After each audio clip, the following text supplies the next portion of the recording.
Saudara terkasih, berjumpa kembali dengan satu ayat sehari. Ayat hari ini diambil dari Injil Matius bab 12 ayat 7. Jika memang kamu mengerti maksud firman ini, yang ku kehendaki ialah belas kasihan dan bukan persembahan, tentu kamu tidak menghukum orang yang tidak bersalah. Saudara terkasih, ayat ini juga kita ditemukan di bagian yang lain dari Injil Matius, yaitu di Matius bab 9 ayat 13. Dan oleh Matius kembali diulangi pada bab 12 ayat 7. Bahwa Tuhan Yesus menghendaki belas kasihan lebih daripada sekedar korban persembahan. Tuhan Yesus mengutip firman Tuhan dalam Hosea bab 6 ayat 6 yang mengatakan, "Sebab aku menyukai kasih setia dan bukan korban sembelihan, dan menyukai pengenalan akan Allah lebih daripada korban-korban bakaran." Tuhan Yesus menunjukkan betapa pentingnya ajaran ini. Tetapi mengapa belas kasihan lebih dikehendaki daripada persembahan?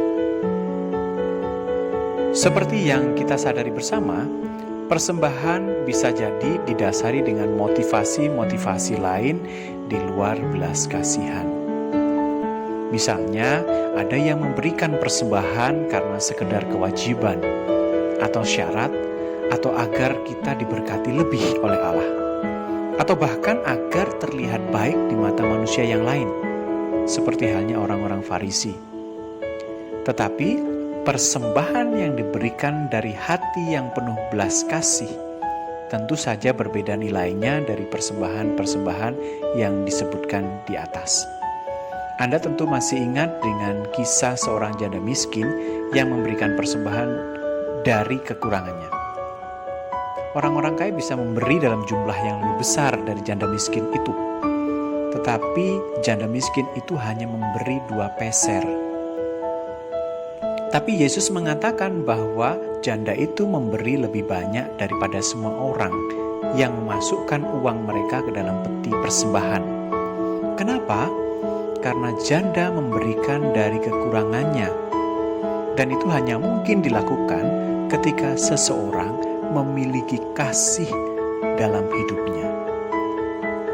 Janda itu ingin menunjukkan bahwa ia ingin berkontribusi dalam pekerjaan Tuhan, meskipun kecil. Itu ia lakukan karena ia mengasihi Tuhan.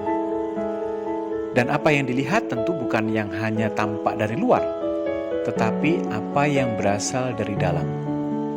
Apa yang ada dalam hati kita ketika kita memberikan persembahan, baik dalam bentuk apapun, itulah yang akan membedakan nilai sebuah persembahan. Allah telah begitu penuh kasih, menganugerahkan kasih karunia-Nya berlimpah kepada kita yang sebenarnya tidak layak kita terima. Maka demikian pula seharusnya perbuatan kita. Kepada yang murah hati dan memiliki hati berbelas kasih, Tuhan Yesus menjanjikan mereka akan beroleh kemurahan. Seperti halnya Tuhan Yesus, maka hendaklah kita pun memiliki rasa belas kasihan untuk rela menyisihkan apa yang kita miliki, untuk berbagi dan menolong orang yang sedang putus asa dan sangat membutuhkan bantuan. Siapkah kita untuk memulai menjangkau mereka yang membutuhkan pertolongan hari ini?